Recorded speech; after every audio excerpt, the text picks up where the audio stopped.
Bismillahirrahmanirrahim. Assalamualaikum warahmatullahi wabarakatuh.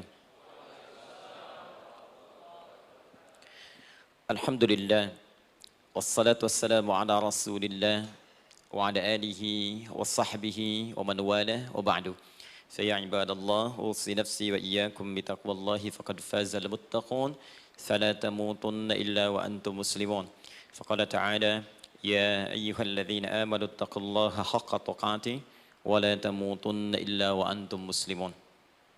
Saudara-saudariku hadirin sekalian, terkhusus barangkali seluruh dari stakeholder PT Pertamina EP, khususnya Pak Nanang Abdul Manaf, sahabat kami. Beliau sempat bersama di Libya dulu, 3 tahun terakhir tidak berjumpa. Alhamdulillah, semoga beliau dan jajaran semuanya disehatkan oleh Allah Subhanahu wa taala. Pak Alfian, Pak Khalid, ya, dan seluruhnya dan hadirin sekalian tanpa kecuali, saya bermohon pada Allah Subhanahu wa taala semoga kita senantiasa dirahmati, diberkahi dan dimudahkan oleh Allah Subhanahu wa taala. Alhamdulillah, kita baru saja menunaikan salat zuhur berjamaah. Semoga salat kita diterima oleh Allah Subhanahu wa taala. Ada 2 hal yang paling penting tentang salat ini yang ditekankan dalam Al-Quran. Pertama, kenapa salat begitu penting ditunaikan? Karena ia akan menjadi pembeda antara Khalik dengan makhluk. Jadi kalau kita ingin bedakan Tuhan dengan hamba, maka di antara titik penting perbedaannya, kata Allah langsung itu terletak pada aspek ibadah, khususnya salat. Karena itu ketika Nabi Musa alaihi salam berkenan kemudian langsung diperintahkan oleh Allah sehingga disebut dengan kalimullah yang diajak bicara dan diperkenalkan tentang esensi ketuhanan Allah, maka disebutkan perintah langsung oleh Allah untuk menyembahnya dalam bentuk salat. Al-Quran surah ke-20 Taha ayat ke-14. Kata Allah, innani anallahu la ilaha illa ana fa'budni wa aqimis salata li dzikri.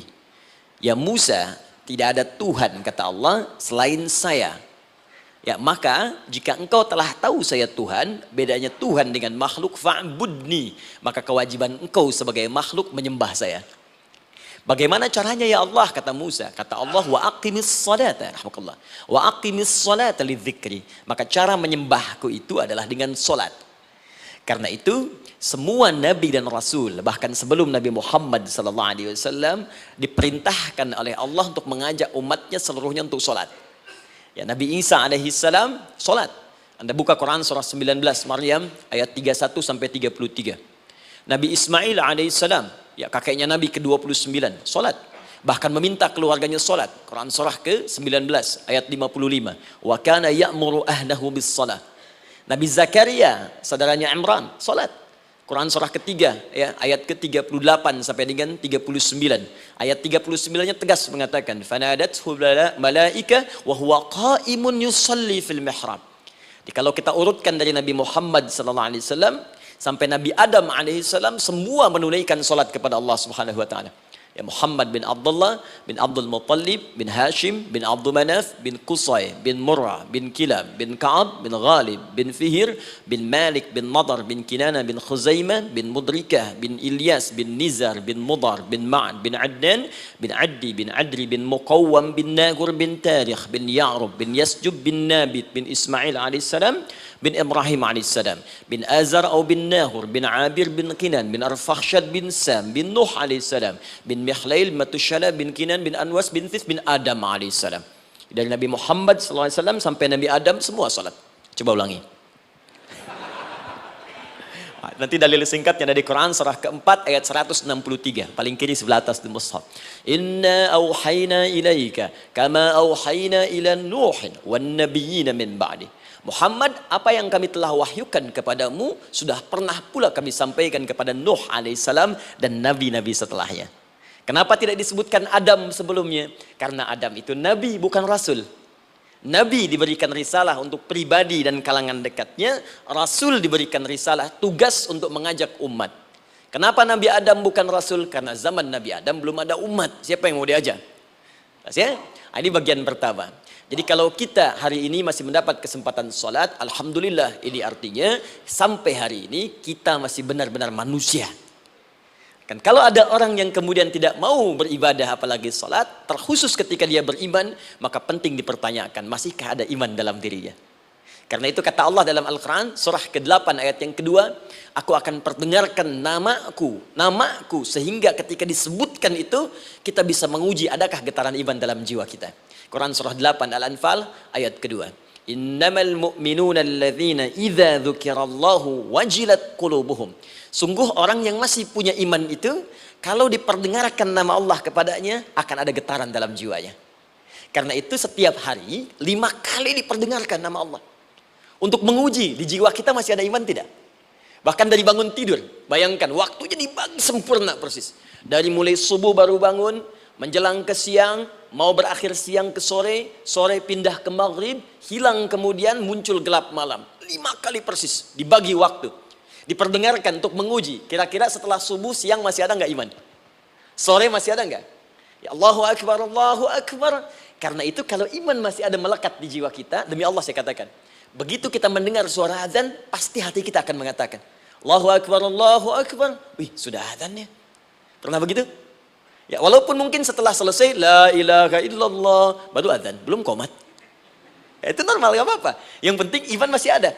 Nah, ini menunjukkan ada getaran dalam jiwa. Satu itu. Yang kedua, ini yang jarang dimanfaatkan teman-teman.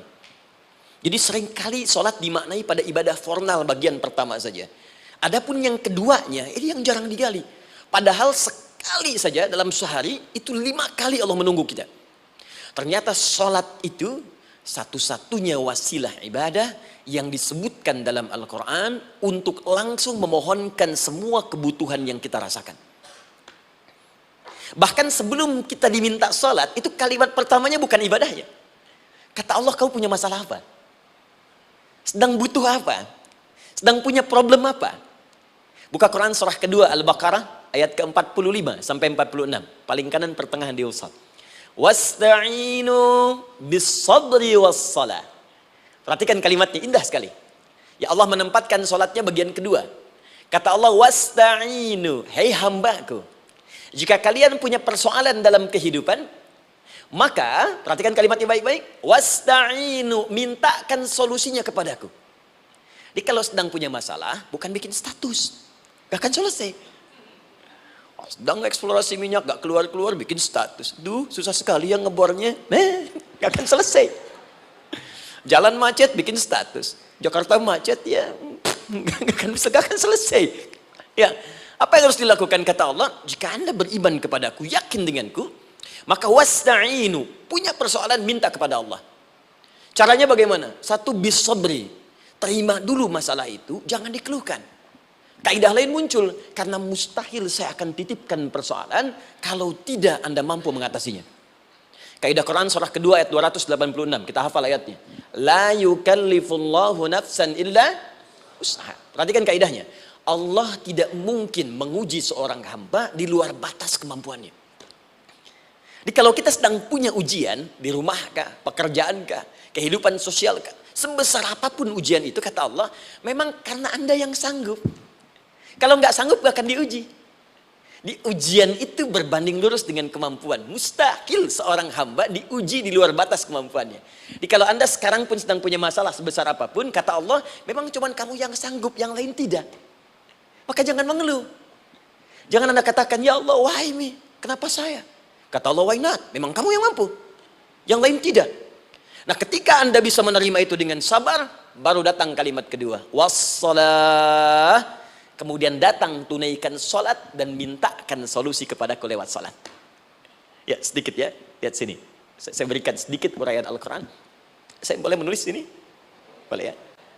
Ibu, maaf, agak jauh. Ibu kelihatan ini? Oh, belum saya tulis, bagaimana bisa kelihatan? Luar biasa. Cuma di Pertamina belum ditulis udah kelihatan. Maaf, lihat sini. Wasta'inu. Baik, ya. Saya ingin sedikit sekali. Ini redaksi Quran itu indah sekali diksinya. Wasta'inu. Lihat sini. Kata Allah, jika Anda punya persoalan dalam hidup, maka mintakan solusi.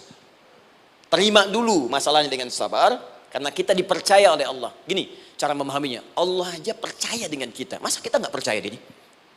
Allah yakin dengan kita, kita mampu. Masa kita nggak yakin? Terima dengan sabar. Kemudian wassalah, mintakan solusinya lewat salat. Kata perintahnya dibuka dengan kalimat wasta'inu. Kalau kita ingin rubah kata perintah ini, fi'il amr, ingin dirubah ke dalam bentuk permohonan, minta. Maka rubah kalimatnya menjadi nasta'in.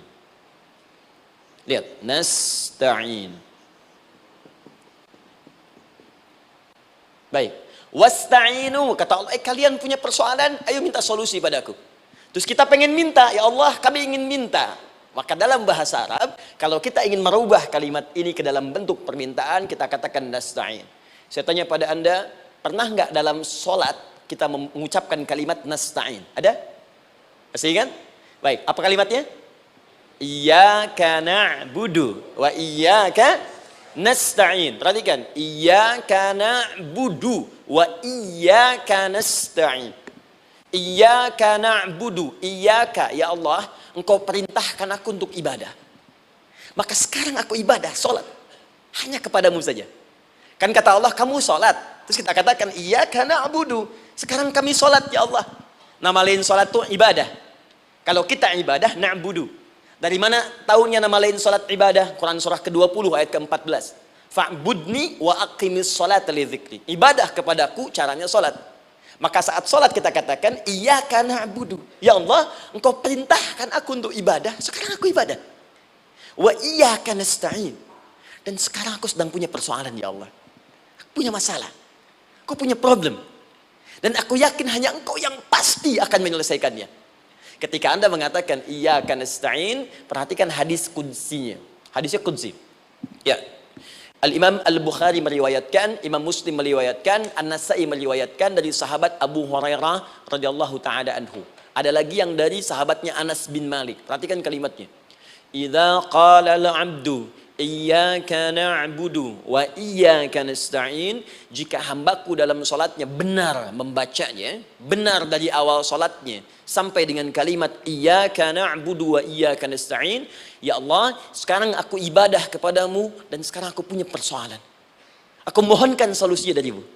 Kata Allah, hadza baini wa baina 'abdi. Ini perjanjian antara aku dengan hambaku. Wali 'abdi. Hadisnya qudsi. Wali 'abdi, kalau hambaku benar salatnya sampai kalimat ini, masa'alah. Apapun yang dia minta sekarang, aku akan kabulkan. Aku akan kabulkan. Pertanyaan saya, berapa di antara kita yang sholat sampai detik ini, ribuan kali ruku dan sujud, yang memanfaatkan momentum ini untuk memohon? Siapa di antara kita yang ketika sholat memohon kepada Allah solusi? Jangan-jangan selama ini sholat itu hanya menjadi formalitas saja. Takbir, ruku, sujud, salam, selesai. Takbir, ruku, sujud, salam, selesai. Padahal Allah sudah menunggu hambaku, kamu itu punya masalah apa? Makanya setiap waktu dibagi 5 supaya hidup kita ringan. Subuh ke zuhur punya masalah, zuhur salat. Begitu kita mohon, tuntas masalah itu. Zuhur ke asar punya persoalan, asar salat. Dijawab oleh Allah, tuntas persoalan itu. Karena itu semua nabi dan rasul, bahkan orang soleh, ketika punya persoalan dalam hidupnya, even itu hanya menulis karya ilmiah, maka mereka akan memulai dengan sholat dan minta kepada Allah Subhanahu wa taala. Teman-teman kenal Nabi Zakaria? Bagus. Baik, di sana belum tulis, sudah kelihatan. Sini kenal Nabi Zakaria, alhamdulillah. Tapi nggak apa-apa, saya ke Sukabumi Pak, ada yang kenal Fir'aun. Kenal Fir'aun, kenal, bagus. Sukabumi hubun dunia, suka itu hubun, bumi itu dunia. Baik. Teman-teman, Nabi Zakaria itu diuji oleh Allah. Maaf, belum punya keturunan. Dan semua nabi punya ujian. Jadi jangankan kita, nabi aja yang jelas surganya punya ujian. Ya, Anda pernah sakit, Nabi Ayub sakitnya lebih parah dari kita. Ya, Anda di keluarga belum ada keturunan, Nabi Zakaria pernah lebih daripada kita. Sampai rambutnya memutih, fisiknya sudah letih, dan menurut medis, maaf sekali, istrinya divonis tidak mungkin punya keturunan, monofus dan mandul, mustahil. Secara klinis gak mungkin, secara medis tidak mungkin. Maka Allah tunjukkan satu isyarat yang sangat luar biasa. Jika Anda mendapati situasi makhluk mengatakan ini mustahil dan sudah angkat tangan, ini tanda pertama dari Allah, langsung tinggalkan pendapat manusia, langsung memohon kepada Allah. Maka turunlah beritanya di Quran surah ketiga Ali Imran ayat 38 sampai 39. Paling kanan sebelah atas di mushaf. Sekarang perhatikan kalimatnya, saya mau sambungkan dengan Al-Fatihah tadi. Hunalika da'a Zakaria rabbah. Di mihrabnya Nabi Zakaria salat bermohon kepada Allah. Qala rabbi habli min ladunka dzurriyyatan thayyibah. Kemudian ia berdoa, Rabbi habli, ya Allah yang maha memberi tanpa batas. Ini adab pertama, kalau teman-teman mau berdoa, sebut nama Allah sesuai dengan hajat kebutuhan kita. Itu yang disebut dengan al-asma'ul husna. Di asma'ul husna itu bukan nama-nama indah yang sekedar dihafal, bukan. Tapi nama yang diberikan oleh Allah sesuai dengan kebutuhan hidup kita. Dalilnya Quran surah ke-17 ayat 110. Ya, paling kanan sebelah atas di mushaf, ke pertengahan. Ya, kata Allah, "Qulid Allah." Jika Anda punya persoalan, sebut nama Allah. Allah Awir Rahman atau Ar-Rahman. Ayyamma tad'u, tapi kalau Anda ingin spesifik meminta, falahul asmaul husna. Pilih nama Allah, ia punya nama-nama yang indah sesuai kebutuhan kita. Jadi kalau teman-teman misalnya minta kelancaran rezeki, sebut ya Allah ya Razzaq. Anak mau ujian, ya Allah ya Al-Alim. Di proyek misalnya ada hambatan, ada gangguan, ya Allah ya Al-Jabbar, ya Al-Malik. Ingin mudah mengatasi ujian, ya Allah ya Sabar. Minta. Ya, jangan semuanya disebutkan, nanti jadi beban. Ya, Allahumma ya Rahman, ya Al-Malik, ya Al-Quddus, ya Sabar, gitu kan? Yang tadinya nggak punya masalah, jadi punya masalah, gitu kan? Pilih salah satu. Nah, jika Anda ingin memohon pada satu hal yang mustahil menurut manusia, maka minta dengan menyebut nama Allah yang memberi tanpa batas, mustahil di dalamnya. Nama Allah tersebut namanya Wahhab. Wahhab. Ya Allah, ya Wahhab. Al-Wahhab. Kalau kita rubah dalam bentuk permintaan, maka singkat kalimatnya dengan hab. Hab. Untuk sendiri habli, untuk banyakkan hablana.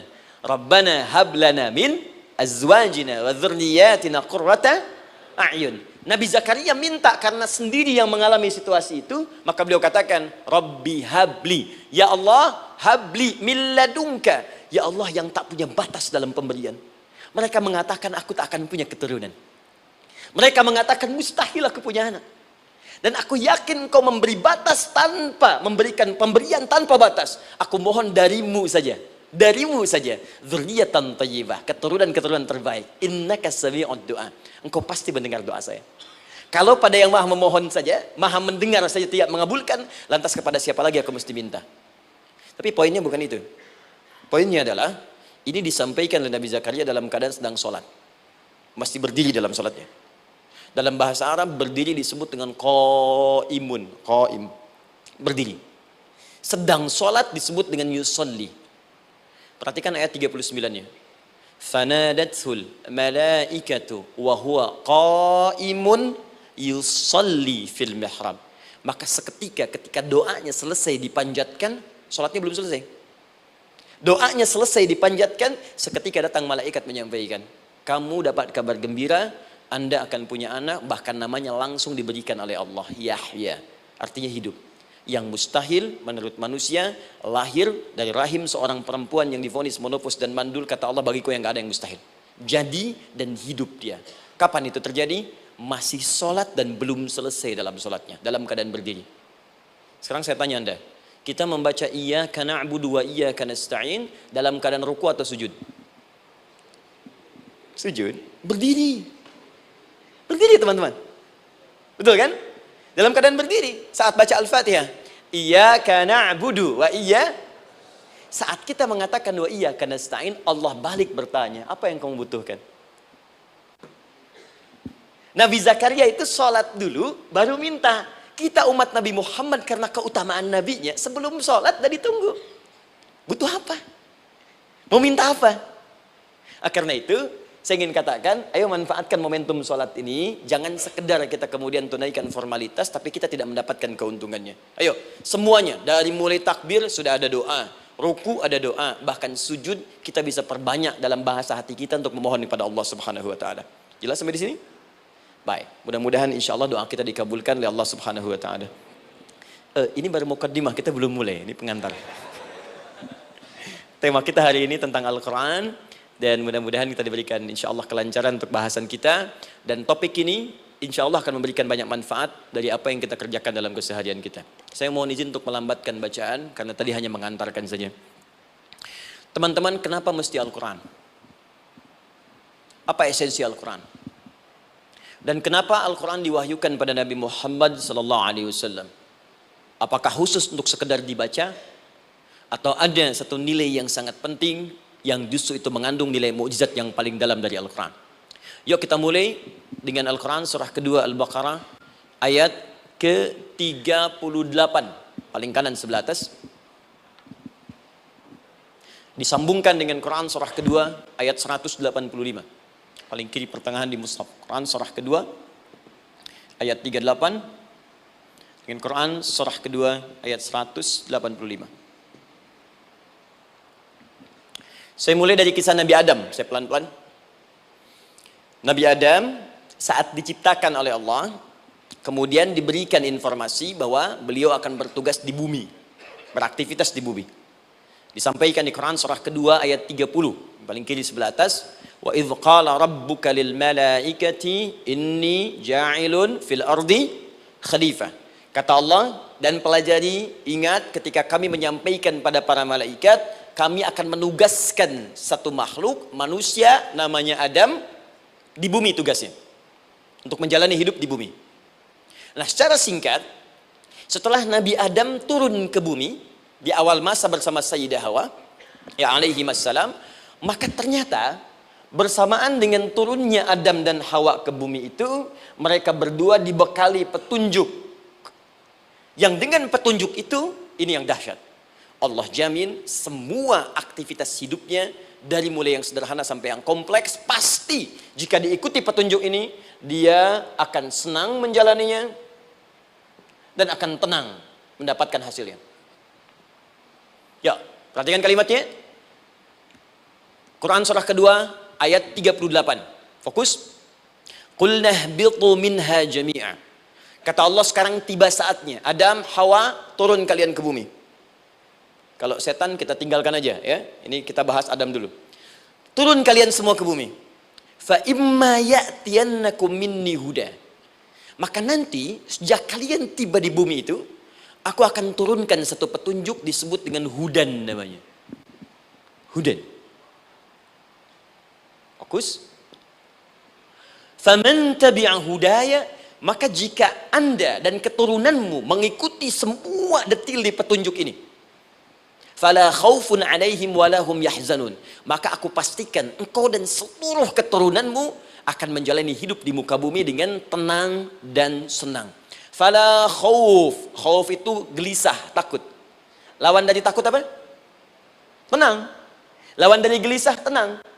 Kata Allah, jika Anda mengikuti tuntunan hidup yang ini, maka saya jamin semua hidupmu tenang. Walahum yahzanun, dan saya pastikan selama hidup di muka bumi itu, kalian tidak akan pernah bersedih. Senang. Lawan sedih, itu senang. Jadi ternyata kita itu diminta tugas di bumi itu, bukan untuk dipersulit.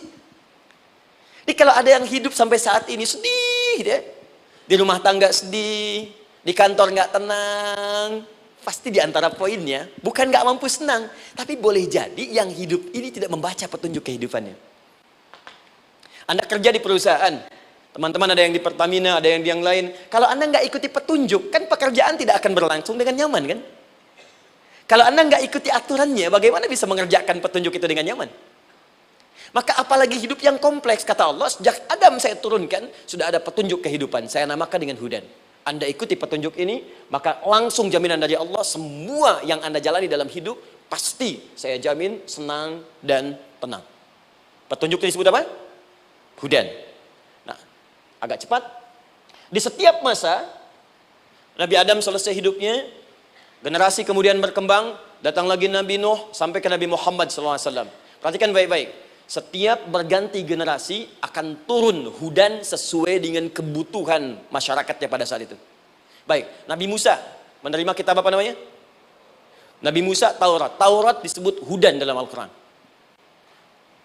Muncul Nabi Musa, Kitabnya disebut Taurat. Perhatikan baik-baik. Tahukah teman-teman ketika Taurat disebutkan dalam Al-Quran? Buka Quran surah ke-17. Ya, ayat yang kedua. Wa ataina Musal kitaba. Kami berikan kepada Musa kitab. Lihat. Wa ja'alnahu hudan li bani Israel. Dan kitab yang kami berikan itu, yang disebut Taurat, Ali Imran ayat yang ketiga. Wa anzalat Taurata wal Injil. Kami berikan Taurat kepada Musa. Nah, saat Allah turunkan Taurat itu, hudan li bani Israel. Isi Taurat ini adalah petunjuk kehidupan khusus untuk Bani Israel saja. Umatnya Musa. Jadi kalau umat Nabi Musa mengikuti petunjuk hudan, Taurat ini, kata Allah, saya jamin semua hidupnya tenang dengan senang. Nabi Isa turun Injil. Injil disebut hudan dalam Al-Quran. Dan yang terakhir, saya cepat karena waktu kita terbatas. Ketika Allah menurunkan Nabi Muhammad SAW dan dipilih sebagai Rasul, maka saat yang bersamaan beliau pun diberikan petunjuk untuk umatnya. Dan dahsyatnya petunjuk itu pun disebut dengan hudan. Buka Quran surah kedua ayat 185. Syahrul Ramadan alladzi unzila fihi al-Quran. Di bulan Ramadan itu, kata Allah, saya turunkan Al-Quran. Kenapa saya turunkan Al-Quran? Hudal linnas. Saya jadikan Quran ini sebagai petunjuk, pedoman hidup linnas, bukan terbatas untuk satu komunitas, tapi untuk seluruh manusia sampai kehidupan berakhir. An-Nas disebutkan 241 kali dalam Al-Quran, menunjuk pada semua manusia tanpa kecuali. Ini bedanya Al-Quran dengan kitab sebelumnya. Taurat hanya untuk kalangan tertentu saja. Jadi selesai nabinya, selesai kitabnya. Injil hanya kalangan tertentu saja. Nabinya selesai, selesai kemudian misinya. Tapi Al-Quran tidak. Ini kalimat pertama langsung dari Allah. Walaupun nabinya wafat, tapi karena Al-Qurannya didesain oleh Allah untuk seluruh manusia sampai kehidupan berakhir, maka pasti Al-Quran itu di setiap masa akan mampu dijadikan pedoman dalam kehidupan. Jadi prinsip pertama, ketika Allah menurunkan Al-Quran, sebenarnya tujuan utamanya bukan sekedar dibaca. Tapi di dalamnya itu ada petunjuk hidup, Pak, Bu. Dan yang buat, yang menciptakan kita. Bukankah Anda kalau ingin memperbaiki sesuatu akan datang kepada penemunya, penciptanya? Anda punya handphone, ada masalah, kan datangnya ke counter handphone. Anda punya mobil, ada persoalan, bukankah datangnya ke dealer? Sekarang kita ingin tahu persoalan hidup kita. Ingin tahu gambaran hidup kita. Ingin tahu misi dan visi hidup kita. Kemana kita kemudian bertanya? Pada pencipta kita. Nah, kata Allah, ketika saya utus manusia pertama kali ke bumi, saya sudah turunkan bagaimana cara menjalani kehidupannya. Dan ternyata berita baiknya untuk kita diberikan oleh Allah satu petunjuk utuh, langsung disebutkan, isinya disebut dengan Al-Quran. Jadi dari Al-Fatihah sampai dengan An-Nas, dia bukan bacaan biasa. Semua di dalamnya ada petunjuk kehidupan kita dari mulai bahkan dalam kandungan sampai kita wafat kepada Allah Subhanahu wa taala. Kalau diikuti petunjuk ini, langsung turun jaminan dari Allah. Hidup kita pasti akan tenang dan nyaman. Saya bacakan cepat ya. Tapi nggak usah ditulis, nanti kalau teman-teman agak terlambat mengikutinya, Anda buka kembali rekamannya, Anda boleh runtutkan kembali. Saya baca cepat saja, dan ini insya Allah Anda hanya akan temukan dalam Al-Quran. Nanti saya berikan rahasia di akhir sebelum kita akhiri. Yuk, satu, Anda silahkan bandingkan dengan buku manapun, referensi manapun, Anda hanya akan temukan dalam Al-Quran. Dari sejak sebelum lahir, bagi perempuan yang tengah mengandung, langsung Allah berikan tuntunan bagaimana agar kandungan itu berjalan dengan sehat, nyaman, dan mudah ke persalinan. Quran surah ke-7 ayat 189. Perkembangannya bisa diamati dan dicek kemudian, ya baik ke dokter atau yang lain. Nanti perkembangannya disebutkan di Quran surah ke-22 ayat ke-5. Dirinci lagi di Quran surah ke-23 ayat 11 dari 9 sampai dengan 13. Kemudian mulai terlahir, dari lahiran diberi petunjuk oleh Allah. Nih, berikan ASI maksimal 2 tahun. Kalau ingin berhenti sebelum 2 tahun boleh, begini caranya. Quran surah ke-2 ayat 233. Dari sampai usia 2 tahun menjelang balik, kata Allah berikan 4 pendidikan dini. Ini turunannya disebutkan 1, 2, 3, 4. Jika Anda ajarkan ini, maka anak ini akan tumbuh. 1, dekat dengan Allah. 2, dijamin taat pada orang tuanya. 3, dia akan baik dengan lingkungannya. Dan 4, dia akan bertahan dalam kebaikan sampai dia dewasa. Quran surah ke-31 ayat 13 sampai dengan 19. Usia 7 tahun. Ya, mulai dia balik misalnya, dia akan mulai belajar. Bagaimana cara belajar yang baik supaya cepat paham. gampang mengerti. Turun Quran surah ke-9 ayat 122. Amalannya di Quran surah 96 ayat yang pertama. Kemudian rinciannya diturunkan di Quran surah kedua ayat 282 di ujung ayatnya. Lalu bagaimana mencari sekolah yang bagus, majlis yang baik, guru-guru yang baik, diturunkan Quran surah ke-58 ayat ke-11. Dicontohkan tentang Maryam dan Nabi Isa alaihissalam di Quran surah ketiga ayat 35 sampai dengan 37. Naik lagi, dia mulai dewasa, ya, mulai bergaul, bahkan kadang-kadang merantau, punya tempat komunitas berbeda. Bagaimana supaya dia bergaul tidak terpengaruhi lingkungan yang tidak baik. Maaf ya, kadang-kadang ibu yang sudah mengandung, melahirkan, ayah mencari nafkah, tiba-tiba anak pergi bahkan ke kampus, ke sekolah, dapat teman yang gak bagus, pulang-pulang mengecewakan Anda. Dan bagaimana menemukan tempat-tempat yang baik untuk bisa menjaga perilaku anak ini? Ditemukan nanti di Quran surah ke-49 ayat ke-13-nya. Dirinci perkembangannya di Quran surah ke-12 Yusuf ayat 2 sampai dengan ayat 29-nya. Sampai ketika dia akan mulai kemudian menikah. Kata Allah, pilih pasangan yang baik dengan ta'aruf, berikan mahar yang sempurna. Quran surah ke-4 ayat ke-4. Kemudian dia mulai menikah. Kata Allah, sebelum menikah, pelajari dulu fikih nikah. Banyak orang yang menikah tapi karena tidak belajar tentang persoalan rumah tangga, apa yang akan terjadi di rumah tangganya. Detil Pak, Bu. Kata Allah, ini kalau kamu berbuat begini akan ada miskomunikasi. Kalau ada miskomunikasi persoalannya akan begini, solusinya begini. Maka diturunkan dasarnya di Quran surah ke-30 ayat 21, detilnya di Quran surah ke-4 ayat 34 sampai dengan 35. Paling kiri sebelah atas sampai dengan ke tengahnya. Anda berlanjut, diterangkan oleh Allah, hei, tugas suami saat mulai pertama kali menikah, maka tugas yang pertama siapkan untuk mencari nafkah. Bagaimana caranya ya Allah? Diturunkan oleh Allah. Satu, jangan takut kehilangan rezeki. Jangan pernah mencuri, jangan pernah ngambil punya orang, karena punya kamu akan saya berikan sempurna. Kamu ngambil punya orang, maka kamu akan menyulitkan diri sendiri. Itu akan dikembalikan pada yang berhak. Ya, turun Quran surah ke-51 ayat 22. Dirinci, begini cara nyarinya. Quran surah kedua ayat 168. Kalau Anda ingin cepat baru bergerak, rizkinya sudah dapat. Quran surah kedua ayat 172. Ada yang dahsyat, dia belum keluar, rizkinya yang mendatangi dia. Jadi nanti di Al-Quran ada 8 jenis rizki. Di antara yang paling hebat, ada yang belum Anda datang, rizkinya sudah menjemput. Ada orang mendatangi rizki, ada rizki mendatangi dia. Contoh, Al-Imam Asy-Syafi'i sedang berdiskusi dengan Imam Malik gurunya. Kata Imam Asy-Syafi'i, Syekh, rizki itu mesti saya cari dulu, baru kita dapat. Kata gurunya, ya Syafi'i, ada rizki yang cukup kita beramal dekat kepada Allah, dia akan datang tanpa kita cari dengan ikhtiar manusia. Kata Syafi'i, mustahil. Kata Quran kan kita kerja dulu baru datang. Kata Imam Malik gurunya, kamu yang belum sampai, kita amalkan ini, rizki datang. Maka berhenti sampai di situ. Imam Syafi'i pamit. Di jalan tiba-tiba beliau mendapati ada panen anggur, Pak, Bu. Terus dipanggil sama yang punya kebun. Ya, pemuda katanya, sini, mau bantu nggak? Kalau kamu bantu, kami berikan anggurnya. Maka beliau bantu panen, petik. Sampai setelah selesai diberikan anggur yang besar-besar, hanum. Senyum, senang beliau. Ternyata senangnya bukan karena dapat anggur. Senangnya karena merasa pendapatnya benar. Kalau saya nggak bantu panen ini, nggak akan dapat saya anggur. Cuma karena saya bantu, saya diberi ini. Maka rasa senangnya inilah dibawa kemudian kepada gurunya, ingin laporan.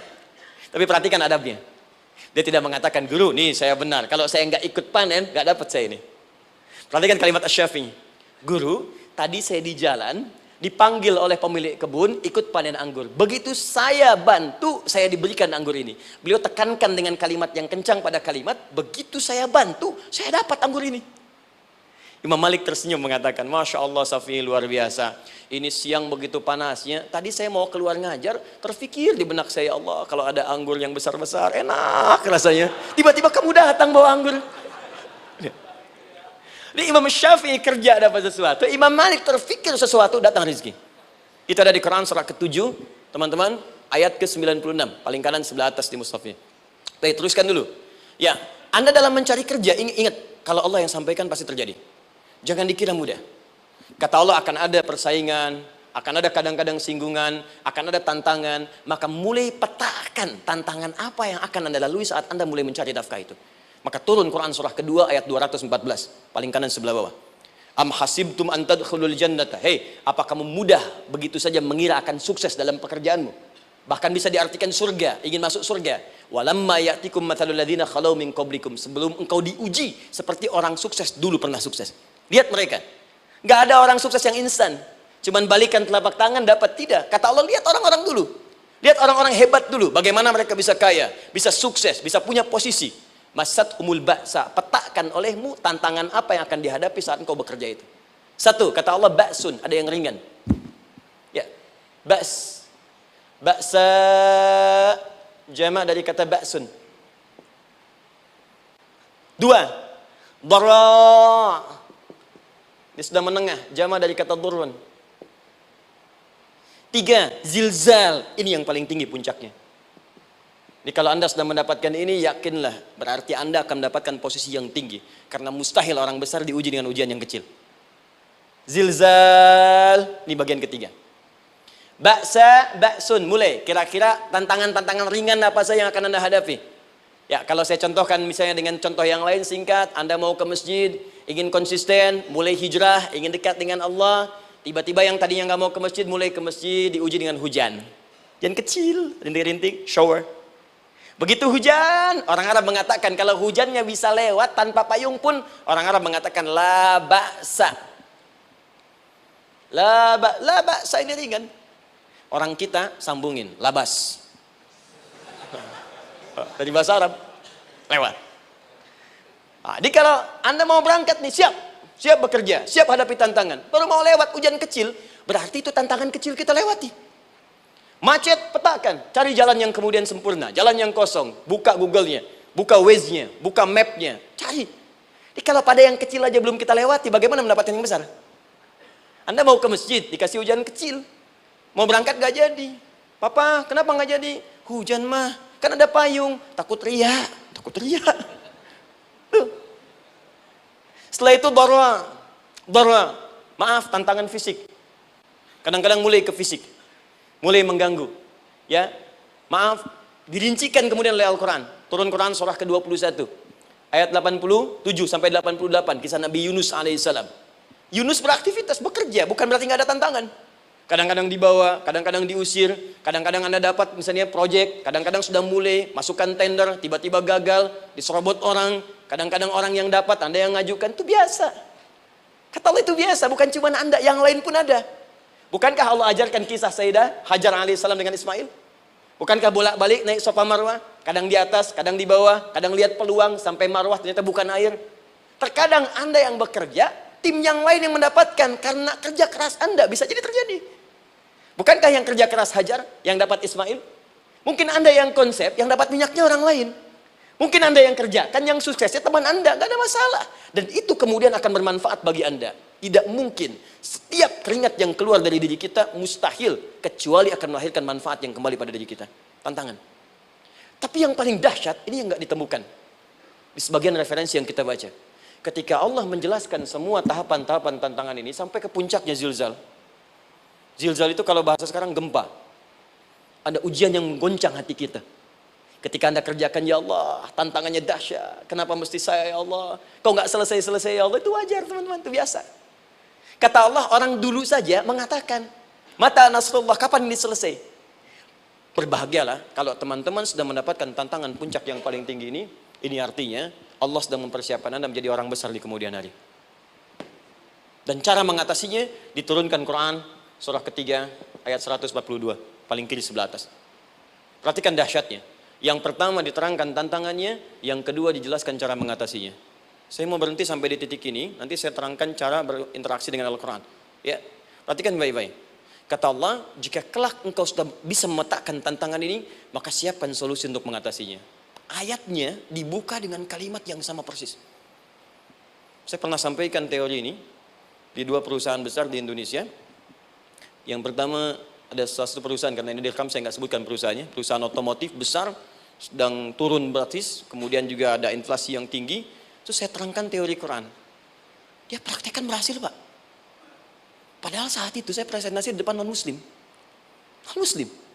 Sales-salesnya se-Indonesia dikumpulkan, saya bedah tentang ini. Dan mereka berhasil. Sampai sekarang naik lagi. Yang kedua sama, ini direkturnya juga non-muslim. Tapi nggak apa-apa, kita diskusi. Dan mau mendengar teori ini. Dan praktekkan, naik. Ya, dulu di satu perusahaan minyak juga. Sedang turun, karyawan semua dikumpulkan, lalu kita bahas tentang ini, kita terangkan. Yang ini yang paling menarik dari Al-Quran. Kalimatnya sama persis, Quran surah ketiga, ayat 142. Am hasibtum an tadkhulul jannata. Apa Anda duga akan begitu mudah mendapatkan kesuksesan dalam hidup? Tolong fokus baik-baik. Jangan selalu mengartikan jannah dengan surga. Karena asal kata jannah itu artinya kesuksesan, kebahagiaan yang belum tampak. Surga, kenapa disebut dengan jannah? Karena itu puncak kebahagiaan kita yang belum nampak sekarang. Saya kasih rahasia ya. Ini antara kita saja nih. Kalau ada kata jim dengan nun di depannya, itu pasti tidak nampak, tersembunyi. Apapun tambahannya. Ya, misal, jin kenapa disebut dengan jin? Karena memang ketika diciptakan, dia tidak tampak, tersembunyi. Lawannya ins, karena itu kita disebut ins, karena saat lahir kita tampak. 18 kali disebutkan dalam Al-Quran. Ya ma'syaral jinni wal ins, wa ma khalaqtul jinna wal ins. Jadi jin disebut jin karena memang fitrahnya tersembunyi, nggak nampak. Jadi kalau ada jin melakukan penampakan, itu jin sedang kena masalah. Sedang keluar dari fitrah. Sama dengan manusia, harusnya tampak. Jadi kalau ada manusia yang senang sembunyi-sembunyi, dia sama dengan, bukan saya yang bilang, sedang punya masalah. Ke kantor, sembunyi-sembunyi, hati-hati Pak Alfian tuh. Biasa ada pintu depan, masuk pintu belakang. Suami di rumah, buka WA, sembunyi-sembunyi. Bu, hati-hati itu. Pulang lewat pintu belakang, berarti sedang punya persoalan dalam hidup. Setiap ada jim dengan nun, pasti tersembunyi. Ibu punya janin, rahim, dalam rahim ada janin. Kenapa disebut dengan janin? Jim, nun, ya, nun. Karena sosok itu belum nampak dalam pandangan kita. Nanti kalau sudah lahir, baru tampak. Jannah, kenapa disebut jannah? Karena belum tampak dalam pandangan kita, nanti kelihatan. Karena itu dalam Al-Quran, kata jannah itu tidak dikhususkan dengan surga. Tidak dikhususkan dengan surga. Kadang-kadang menunjuk aspek kesuksesan yang belum tampak. Anda mau ngubur minyak, minyaknya belum tampak, belum kelihatan. Anda mau kerja, ya hasilnya kan belum tampak, baru ikhtiar sekarang. Karena itu orang Arab disebut kaya, kalau mereka mendapatkan kebun yang tak tampak sebelumnya. Kebun anggur, bukan kurma, kalau kurma banyak. Kebun anggur, ada apel, ada jeruk, sampingnya ada sungai-sungai, disebut dengan jannah. Ya, kalau punya unta, nggak kaya di Arab, biasa. Karena yang kelihatan padang pasir, unta, hitam, merah, biasa. Tapi kalau sudah punya kebun, kebun anggur, yang sulit di padang pasir ada kebun, itu baru disebut kaya. Karena itu orang Arab kadang mengartikan jannah dengan aspek kesuksesan yang belum tampak. Diartikan dengan kebun anggur, kebun apel, dan macam-macamnya. Perhatikan, am hasibtum an tadkhulul jannah. Apa Anda duga ingin sukses itu begitu mudah? Sukses jadi tidak. Walamma ya'lamillahu alladhina jahadu minkum wa ya'lamas sabirin. Perhatikan baik-baik. Sebelum Allah memastikan pada diri Anda terdapat dua hal yang paling utama untuk mengatasi tantangan tadi. Satu, jahadu. Kesungguhan. Serius. Jadi kalau mau sukses, mesti serius. Kerja serius. Cintai pekerjaan Anda. Ya, belajar anak-anak serius. Pastikan belajar dengan serius. Jangan cuma anak-anak duduk paling belakang, nggak pernah nanya, kadang ngantuk, pulang. Ujian, besoknya mau ujian, baru belajar. Ya, sistem SKS, sistem kebut. Ya, kadang-kadang sejam, Bu, Pak. Ya, saya pernah ada orang di luar ngadu waktu di Libya, Ustadz, gimana ini orang Indonesia? Kenapa? Saya belajar 3 bulan. Besok mau ujian. Teman antum orang Indonesia pinjam catatan saya baru semalam, dia dapat 8, saya 7,5. Saya bilang, Anda belum tahu sistem SKS itu. Baik, ya. Tapi itu bukan solusi. Begitu ujian selesai, ilmu lupa. Itu poinnya. Jadi kalau hanya sekedar ilmu dipakai untuk ujian, pada prakteknya nggak akan terpakai. Ini banyak anak sekolah sekarang hanya belajar untuk ujian saja. Padahal kalau dipraktekkan, kadang kaitan dengan agama tinggi, Bu, Pak. Fisika itu dengan agama itu tinggi. Gaya F1 sama dengan F2, gaya gerak sama dengan gaya dorong. Gaya sedikit, maka keluarnya sedikit. Pukul kencang, bunyinya kencang. Imannya kalau kuat, amalan jadi banyak. Iman sedikit, amal pun sedikit. F berbanding lurus dengan P, hukum Pascal. Gaya berbanding lurus dengan tekanan. Masuk bab akhlak. Makin banyak gaya, makin banyak tertekan. Nah, itulah. Gaji 5 juta, gaya 10 juta. Kan? Ini serius. Serius. Di divisi apapun Anda, saya 3 sepekan lalu lah takziah ke tempatnya yang Habibie, terus diminta tausiah di sana, dan saya perhatikan beliau termasuk yang paling serius ketika diberikan tugas apapun. Gak pernah diberikan amanah kecuali mencintai pekerjaan itu. Yang Habibie demikian. Ciri orang sukses itu serius. Tapi keseriusan itu, kata Allah petakan jadi 3 bagian lagi. Karena jahadu itu punya 3 turunan kata. 1, keseriusan merencanakan, disebut ijtihad namanya. Punya rencana. Mappingnya apa? Stepnya apa? Oke, Anda ingin kerjakan sebuah proyek, baik, proyeknya berlangsung berapa lama? Target kita apa? Jangka panjangnya, menengahnya, jangka pendeknya. Kemudian apa tantangan yang akan dihadapi di setiap tahapan-tahapannya? Selesaikan. Bahkan saking pentingnya tahap perencanaan ini ditunjukkan oleh Allah langsung lewat sholat. Teman-teman masih ingat sholat pertama yang kita kerjakan setiap hari, sholat apa namanya? Subuh. Apa artinya subuh? Tuh, ini masalahnya. Ini kata Al-Quran sendiri ya, kata Al-Quran sendiri. Nanti akan ditemukan orang yang ibadah tidak paham apa yang dikerjakan dan dilakukan dalam ibadahnya. Contoh sholat. Kata Allah akan ada orang sholat yang saat sholat tidak mengerti apa yang ia baca dan dia lakukan dalam sholatnya. Jujur tanyakan pada diri kita. Sampai detik ini, dari sekian ribuan kali ruku dan sujud, berapa persen bacaan sholat yang kita pahami? Jangan-jangan kita ruku tapi nggak ngerti yang dibaca. Sujud tak paham yang diungkapkan. Bagaimana bisa khusyuk? Mustahil. Maka kembali ke sini, kenapa sholat pertama itu disebut dengan subuh? Teman-teman, ternyata semua nama sholat dari subuh sampai isya, plus bacaan dan gerakan dari takbir sampai salam, itu bukan sekedar gerakan semata. Semua ada artinya, ada maknanya. Dan diajarkan oleh Nabi langsung. Subuh disebut dengan subuh. Ada 2 kata. 1, fajar, Quran surah ke-17 ayat 78. Inna Qur'an al-fajri kana mashhuda. Kedua, subuh di surat At-Takwir. Was subhi idza tanaffas. Kenapa disebut fajar? Fajar itu pancaran positif, pancaran kebaikan. Jadi kalau yang baik disebut fajar. Kalau yang jelek disebut fujur. Fujur ada di Quran surah 91 ayat 7 sampai 8. Wa nafsi wa ma sawwaha fa'alhamaha fujuraha wa taqwaha. Fujur itu rambatan gelombang buruk yang muncul dari nafsu. Ya, ditembuskan ke elemen tubuh kita. Misal gini. Tiba-tiba pengen marah. Ya, di tubuh kita mengatakan melotot, maka ini ada pancaran di hati kita nyambung kemudian ke mata. Ini rambatan dari sini ke mata disebut fujur namanya. Mau ke tangan pukul, masuk ke tangan. Itu rambatannya disebut fujur namanya. Ya. Yang baiknya disebut fajar. Ya, misal saya ingin sholat, tiba-tiba hati mengatakan sudah azan, merambat ke kaki, cepat melangkah. Cepat wudhu. Nah, itu rambatannya disebut fajar namanya. Atau infajar. Ini pasti ada, ya.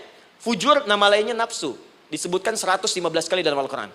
Takwa, rambatan fajar, sumbernya takwa. Disebutkan 115 kali dalam Al-Quran. Di jiwa kita ada takwa, ada nafsu. Takwa yang dorong malaikat, disebutkan 88 kali dalam Al-Quran. Nafsu yang dorong setan, disebutkan sama 88 kali. Di setiap Anda akan mengerjakan satu hal, pasti akan yang mendorong pada yang baik, akan mencegah dari yang baik itu nafsu. Pasti itu. Pak Alpian mau tanda tangan proyek. Tiba-tiba disodorkan, Pak, ini Pak. Kok begini proyeknya? Perbaiki, karena ada yang nggak beres. Tapi fee-nya lumayan Pak, 1 miliar. Nggak bisa, jiwa takwa mengatakan jangan terima Pak. Bapak mengatakan maaf, ini jari tahiyat, gak akan pernah dipakai maksiat, perbaiki, datang lagi. Ini Pak, kok sama? Fee-nya diperbaiki Pak, 100 miliar. Nafsunya mulai berkata, terima. Takwanya bilang, jangan. Akhirnya beliau katakan, tangan tahiyat gak akan pernah dipakai maksiat. Tapi tunggu, saya istiqoroh dulu.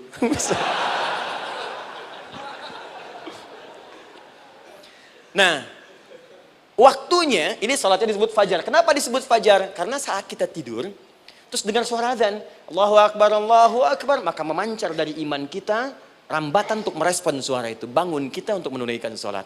Waktunya disebut subuh. Kenapa disebut subuh? Dari kata asbah. Asbah itu artinya yang siap dengan rencana. Dia orang Islam tuh nggak ada yang bangun dari tidurnya kecuali punya rencana jelas yang akan dieksekusi di hari itu. Makanya sebelum kita bekerja mengeksekusi itu, kita datang menghadap Allah supaya Allah berikan kemudahan di setiap aktivitas kita. Coba lihat manajemen Nabi. Bukankah sebelum tidur beliau istighfar dulu?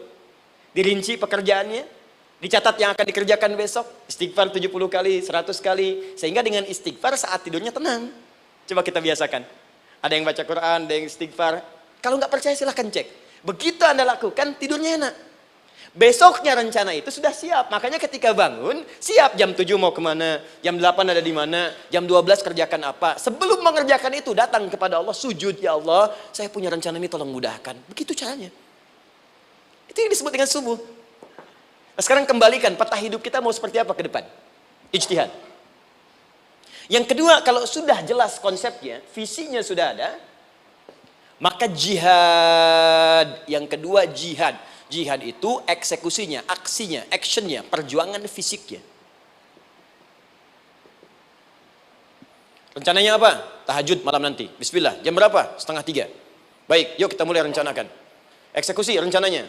Bagaimana cara kita bangun 2:30? Pasang alarm. Jam berapa alarm dipasang? 3 kali. Pertama 1:30, kedua 2 kurang 1/4, ketiga jam 2 lewat 1/4. Baik. Alarm pertama untuk mematikan alarm kedua. Alarm kedua matikan alarm ketiga. Ketiga siap-siap. Baik. Siap bangun. Jihad. Awas, ini penting ya. Jihad itu jangan dipersempit maknanya kepada situasi peperangan saja, tidak. Banyak jihad itu luas sekali medannya.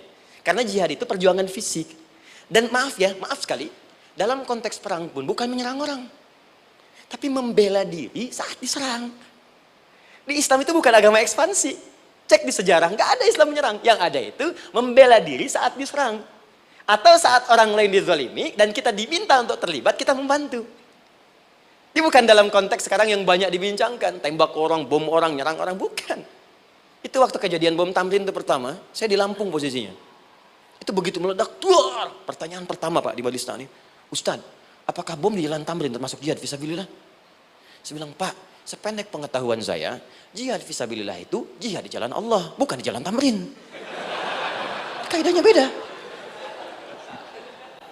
Nah, misal mencari nafkah itu jihad. Cari nafkah jihad. Quran surah keempat ayat 34, paling kiri sebelah atas. Tugas pertama ketika menikah kata Allah, ar-rijalu qawwamuna 'alan nisa. Setiap lelaki itu diminta oleh Allah untuk mengatur bagian rumah tangganya. Jadi pemimpin di rumah tangganya. Ya bima faddalallahu ba'dahum 'ala ba'din, karena diberikan kemampuan untuk memimpin. Di pemimpin itu ada di suami. Dan ciri khas pemimpin, Bu, biasanya ciri khas pemimpin apa, Bu? Bukan tegas, bukan. Ciri khas pemimpin itu tidak mau dipimpin. Makanya kalau ada sesuatu, masukkan lewat usulan, jangan beri saran. Kalau saran susah, itu pemimpin. Baik, tapi yang paling luar biasa kata Allah, perhatikan kalimatnya indah sekali. Wa bima anfaqu min amwalihim. Saya berikan tugas untuk mencari nafkah. Ketika seorang lelaki bertugas mencari nafkah, ingat ya, konteks apapun, kalau perempuan nanti bekerja bukan nafkah poinnya. Bisa hobi, ya, bisa aktivitas, tapi nafkah kalau sudah menikah itu ada pada suami. Perempuan tidak. Kalaupun tidak dilarang perempuan bekerja, tidak. Sayyidah Aisyah mengajar, ada yang para sahabiah jadi perawat, ya, ada yang pengajar. Banyak dulu sahabat Nabi yang perempuan mengajar. Ya, kan ada pelajaran-pelajaran khusus perempuan. Ya, ada bagian perawat, ada dokter. Ini kan yang ngandung perempuan, masa yang periksa laki-laki? Ya, ada bagian perempuan tertentu. Itu silahkan bekerja boleh, tapi nafkah laki-laki. Begitu lelaki meniatkan pekerjaannya karena Allah untuk mencari nafkah, itu setiap langkahnya jihad fisabilillah. Wafat, syahid. Maaf ya, apakah selama Anda bekerja sudah diniatkan ibadah? Jangan-jangan cuma kerja aja. Kalau cuma kerja, apa bedanya Anda dengan yang belum beriman? Anda wafat juga. Kerja di gedung yang sama, berangkat menemukan kemacetan yang sama. Apa bedanya iman kita dengan yang lain? Satu, kita pasti wafat, pasti pulang. Dan kita nggak bisa pilih, ya nggak bisa pilih. Antum bisa duluan, saya belakangan mungkin. Atau ditukar, saya belakangan, Anda duluan mungkin. Atau memang saya bisa duluan, ya, duluan menyolati Anda. Oke, paham ya? Jadi ibu di rumah jihad, Bu, pada anak, perawat, mengandung itu sudah jihad. Jadi kalau wafat dalam proses saya melahirkan atau sedang mengandung itu syahid. Itu jelas nggak ada perbedaan pendapat. Anak-anak yang sekolah niatkan ibadah, Bu, Pak. Mohon maaf ya, mesti ada bedanya. Iman kita di rumah mesti itu terpancar kepada anak-anak. Ajarkan mereka sekolah yang baik. Pilih sekolah yang mengajarkan sholat, mengajarkan baca Quran. Sekarang banyak kok. Fisikanya bagus, Qurannya bagus, kimianya bagus, sholatnya juga bagus. Cari. Kalau bisa dunianya bagus, akhirat bagus, kenapa hanya pilih dunia saja? Siapkan. Itu jihad. Terakhir, tidak mudah mengeksekusi ini. Pasti ada tantangan yang ketiga. Namanya mujahadah. Mujahadah. Tantangan mengatasi gejolak jiwa. Kadang-kadang malas, capek, ya, Belum eksekusi dilakukan, sudah berdebat pada yang tidak penting. Sehingga tidak menghasilkan kesimpulan, ragu-ragu, khawatir, maka atasi semua itu. Turun Quran surah kedua ayat 216. Kutiba alaikumul qitalu wa huwa kurhul lakum. Kalau engkau sedang tidak nyaman, maka perangi ketidaknyamanan itu jika engkau ingin mendapatkan kesuksesan yang telah engkau cita-citakan. Asa an takrahu syai'an fa huwa khairul lakum. Boleh jadi apa yang engkau tidak rasakan sekarang, engkau rasakan gak enak, gak nyaman, di balik itu Allah sedang siapkan sesuatu yang lebih baik untukmu. Wa asa an tuhibbu syai'an fa huwa syarrul lakum. Mungkin yang engkau harap-harap sekarang boleh jadi itu belum baik untukmu sekarang. Wallahu ya'lamu wa antum la ta'lamun, karena Allah lebih tahu masa depan, engkau pikiranmu pendek sampai di sini saja. Maka teman-teman sekalian, kembalikan lagi, tidak pernah Anda akan temukan dalam Al-Qur'an kecuali bimbingan hidup yang semuanya nyata. Silahkan cek. Itu baru pekerjaan. Belum ibu di rumah, ibu capek merawat anak, kadang mengeluh, kadang nangis. Turun Quran surah ke-17 ayat 23. Kadang-kadang ada beda pendapat dengan suami, Quran surah ke-4 ayat 34 sampai 35. Masalah kondangan saja, Pak, bisa beda pendapat. Ya. Ya, Pak, kan ada family gathering malam. Mama pakai baju apa ya? Hijau apa yang biru? Masya Allah, kata Anda biru bagus, Mah. Kata Mama kayaknya hijau deh, Pak. Tuh. Nanya tapi udah punya jawaban. Ya, bagus kalau dipakai, begitu keluar kuning. Naik lagi, Anda udah 40 tahun, anak masih ada, turun Quran surah ke-46 ayat 15. Kemudian naik lagi sampai Anda sepuh, sampai kembali ke keadaan tidak normal seperti anak-anak lagi, Quran surah ke-22 ayat ke-5. Sampai ada amalan, kalau Anda jangan kira Anda akan hidup selamanya, Anda pasti wafat. Quran surah ke-3 ayat 185. Bahkan diajarkan kalau wafatnya ingin enak, begini caranya. Pelajari Pak, jangan cuma dunia, kita akan meninggal. Ini ada di Quran, kalau pengen meninggalnya enak, begini caranya. Ya kalau nggak percaya silahkan amalkan, nanti kita akan lihat di akhir. Ya. Betul, akan kelihatan. Quran surah ke-89 ayat 27 sampai 30.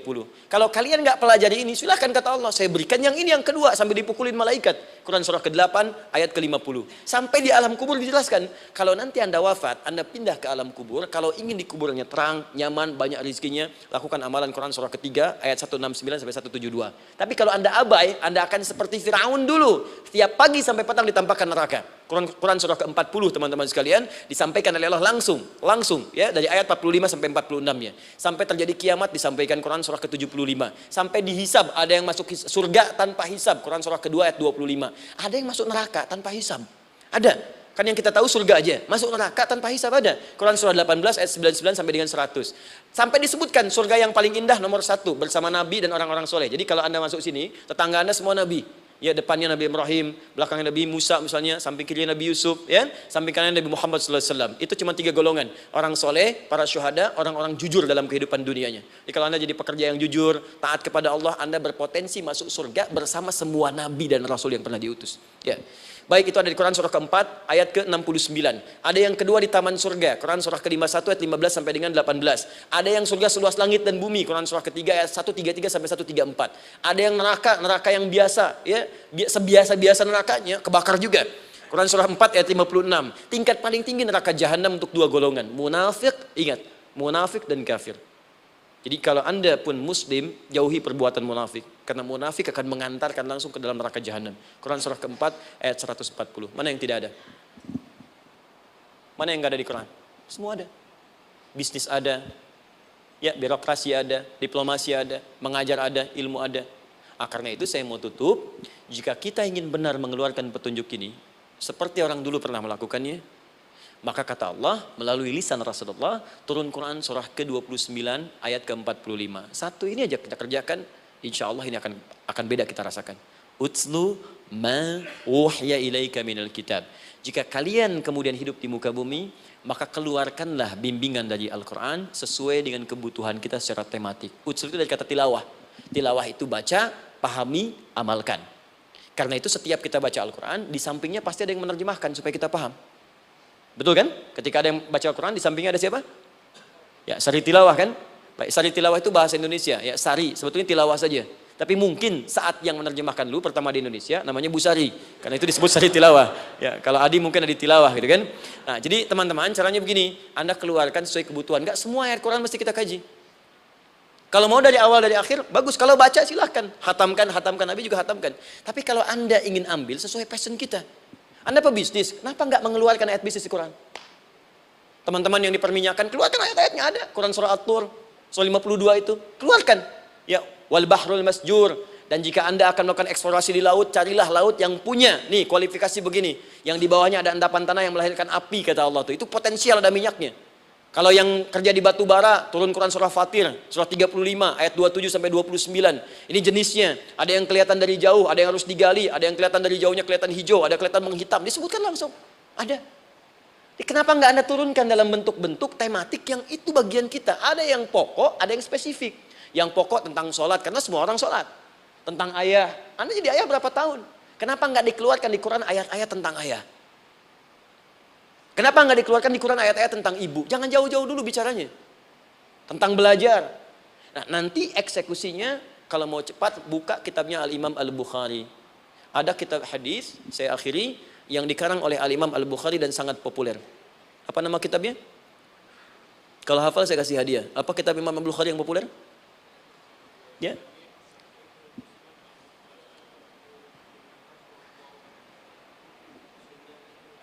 Baik, Anda saya kasih hadiah umrah.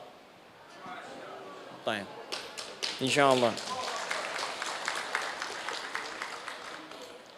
Januari awal, insyaallah ada yang kami hadiahkan umrah dari atlet peraih Asian Games. Ya, Anda boleh ikut nanti. Ya, ada juga saya senang saya cinta dengan bangsa ini. Jadi ada peraih Asian Games medali emas yang kemarin, itu akan kita berangkatkan umrah semua peraih medali emasnya. Nanti gelombang pertamanya bulan Januari. Ya, 2020 nanti sekitar 3 bulan lagi, insyaallah Anda nanti akan mengikuti. Ada juga nanti dari kalangan Polri, ada TNI juga yang akan ikut dan saya sertakan. Baik. Al-Jami As-Sahih Al-Musnad Al-Mukhtasar min umuri Rasulillah sallallahu alaihi wasallam wa sunanihi wa ayyami. Itu namanya. Ayo ulangi. Disingkat Sahih Al-Bukhari. Kenapa saya bacakan lengkap? Bukan karena singkatannya, tapi banyak orang sekarang baca buku, baca kitab hanya langsung ke isinya. Padahal setiap ulama ketika menuliskan judul kitabnya, itu pasti ada petunjuk di dalamnya. Kata Imam Al-Bukhari, Al-Jami As-Sahih. Kitab ini saya buat sebagai petunjuk umum miniatur kehidupan Nabi yang bisa kita ambil hikmahnya sekarang. Jadi kalau kita pengen tahu bimbingan Nabi di masa lalu, supaya kita terapkan sekarang, buka kitab saya ini. Semuanya mustad bersambung kepada Nabi. Sahih saya pastikan, saya teliti satu-satu. Al-Mukhtasar, saya persingkat, gak bertele-tele. Nah ini poinnya. Min umuri Rasulullah sallallahu alaihi wasallam wa sunani wa ayyamihi. Ini semua pekerjaan Nabi selama 24 jam. Secara singkat saya tutup dibagi 97 pembahasan. Setiap 97 pembahasan, satu babnya itu berisi bimbingan hadis-hadis Nabi. Di situ ada bab tentang bisnis, kitabul tijarah. Bab tentang ilmu, kitabul ilmi. Bab bahkan tentang sakit, kalau pengen cepat sembuh apa? Kitabul marid. Bab tentang pemerintahan, kitabul imarah. Bab tentang penguatan iman, supaya naik gak turun-turun, kitabul iman. Anda tinggal pilih profesi apa, cari Sahih Al-Bukhari, harganya murah. Maaf, dibandingkan pulsa Anda pun masih murah kitab Al-Bukhari. Ya, beli 4 jilid cuma 350.000 yang bahasa Arab saja. Ya, kalau mau terjemahan, cari terjemahannya. Ya, dapatkan itu, keluarkan babnya sesuai profesi kita. Itu ketika dibuka kitab ini, yang pertama muncul ayat Quran dulu. Ini ayatnya, ini hadisnya. Ini ayatnya, ini hadisnya. Teman-teman gak usah baca semuanya. Keluarkan passion Anda apa, di situ belajar. Sebulan saya belajar ini, besok saya pindah lagi. Sebulan topik ini, besok ke topik yang lain lagi. Saya kira insya Allah kalau itu kita terapkan dengan baik, maka Al-Quran akan hidup dalam seluruh aktivitas kita dan mudah-mudahan keberkahan akan diturunkan oleh Allah Subhanahu Wa Taala. Ya, tidak cukup dengan amin, mulai dulu. Ya, mulai dulu, petakan dulu, eksekusi dulu. Saya kira itu yang saya sampaikan. Anda punya hak dan kewajiban, hak Anda sudah dapatkan dan kewajiban kita semua untuk kembali beraktivitas. Saya mengucapkan terima kasih atas undangan dari pihak Pertamina untuk Anda seluruhnya. Saya ingin tanya, kalau jamaah di sini ada berapa kurang lebih? Kurang lebih yang rutin 500 ada 550. Baik, nanti saya hadiahkan mushaf sebanyak 550 ya, dan itu nanti setiap ada kajian atau zuhur salat Anda bisa baca di sini, baca mushafnya. Kemudian yang kedua, saya nanti berikan buku untuk bacaan ya, itu buku yang saya berikan insyaallah tentang manusia. Jangan-jangan selama ini kita jadi manusia, kita tidak tahu mau kemana kita ya. Itu saya keluarkan dari Al-Quran langsung, seperti apa Allah menerangkan tentang kemanusiaan kita. Saya juga hadiahkan sejumlah yang sama 550. Nanti satu orang bisa mendapatkan satu-satu. Dan terakhir barangkali mau hafal Quran? Oh mau, baik, alhamdulillah. Alhamdulillah. Saya berikan mushafnya yang spesial. Nanti kita mulai dengan 10 juz dulu ya. Nanti saya berikan At-Taisir yang 10 juz. Itu ada mudah untuk bisa menghafal Quran. Mulai dari 10 juz dulu, nanti bisa disempurnakan. Saya berikan 550 Quran khusus untuk dijadikan sebagai hafalan. Nanti cara menghafalnya bisa dibuka saja di YouTube. Nanti di situ ada cara kami menjelaskan. Dan bulan depan kita ada karantina akbar. Jadi menghafal Quran dalam 30 hari. Alhamdulillah angkatan pertama sudah selesai. Ada yang hafal 24 hari, 23 hari. 30 juz, bukan juz 30 ya. Ada yang 30 hari. Ya, ada juga. Sekarang sedang gelombang kedua. Mudah-mudahan di Pertamina ini juga insya Allah dalam proses bekerja ada juga yang menghafal dan hafal Quran insya Allah ya. Saya kira itu, nanti pulang dari sini dikabari. Kalau ada mobil disiapkan, kalau tidak ada kami juga coba antarkan. Nanti kami siapkan dan mudah-mudahan bisa bermanfaat untuk teman-teman. Kalau ada yang bisa saya lakukan untuk bersinergi di sini, untuk membuat teman-teman lebih dekat dengan Allah, sampaikan. Dan saya dengan senang hati. Ya, saya datang sendiri, tulis sendiri, nerangin sendiri, ngapus sendiri, gitu kan. Terus juga berikan apa yang Anda butuhkan. Kalau dengan semua itu Anda belum juga dekat dengan Allah, ya saya harus bagaimana lagi gitu kan. Baik. Kita berdoa, mudah-mudahan doa kita dikabulkan Allah. Ada 3 cara berdoa. Pertama cukup dengan alhamdulillah kalau singkat. Kedua kalau ada perselisihan, kifaratul majlis. Dan yang ketiga, kadang Nabi berdoa, sahabat mengikuti dalam momentum yang khusus. Saya ingin menggabungkan ketiganya. Mudah-mudahan dengan itu keberkahan diberikan luas kepada kita semua. Alhamdulillahi Rabbil Alamin. Hamdan syakirin, hamdan na'imin. حمدا يوافي نعمه ويكافئ مزيدا يا ربنا لك الحمد ولك الشكر كما ينبغي لجلال وجهك الكريم ولعظيم سلطانك اللهم صل وسلم وبارك على رسولك الكريم نبيك الامين سيدنا محمد وعلى اله وصحبه اجمعين اللهم ربنا لا تدع لنا في مقامنا هذا وفي كل مقام ذنبا الا غفرته ya Allah kami mohon jika ada satupun di antara kami saat ini yang hadir membawa ya Allah dosa-dosa dalam dirinya, jangan biarkan yang meninggalkan tempat ini kecuali Engkau telah ampuni segala dosa-dosanya. Wala hamman illa farajtah. Ya Allah, jika ada di antara kami yang tengah hadir saat ini ada kegelisahan dalam jiwanya, maka mohon jangan biarkan yang meninggalkan tempat ini kecuali Engkau telah tenangkan keadaan hatinya. Allahumma wala asiran illa yassartah. Ya Allah, jika ada di antara kami yang tengah mengalami kesulitan baik di pekerjaannya, kehidupan rumah tangganya, maka dengan keikhlasan amalnya, ya Allah angkat dan ringankan segala kesulitannya. Allahumma wala maridan illa syafaitah. Jika ada di antara kami yang tengah Engkau uji dengan penyakit seberat apapun, maka mohon angkat dan sembuhkan segala penyakitnya. Allahumma yassir lana umurana wa la tu'assir alaina. Ya Allah, mudahkan semua urusan kami, jangan berikan kadar ujian yang tidak kami sanggup mengatasinya ya arhamar rahimin. Allahumma alif baina qulubina ati anfusana taqwaha wa zakki anta khairu man zakkaha anta waliyuha wa maulaha. Ya Allah, mohon lembutkan hati kami untuk saling bersaudara dalam kebaikan. Jauhkan kami dari perpecahan ya Allah, dan bersihkan jiwa kami agar kami bersih keadaan jiwa untuk bisa beramal dalam kebaikan dengan mendapatkan ridhamu. Allahumma rabbana atina fid dunya hasanah wa fil akhirati hasanah wa qina adzabannar.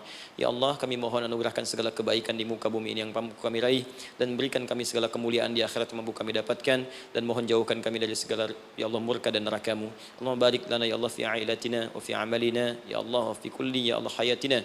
Ya Allah, kami mohon anugerahkan keberkahan dalam kehidupan keluarga kami, di kantor, di pekerjaan kami, dan seluruh tahapan kehidupan yang akan kami lalui. Bi fadlika subhana rabbika rabbil izzati amma yasifun wa salamun alal mursalin subhanakallahumma wa bihamdika asyhadu an la ilaha illa anta nastaghfiruka wa natubu ilaik wa akhiru da'wana alhamdulillahi rabbil alamin. Thumma assalamu alaikum warahmatullahi wabarakatuh.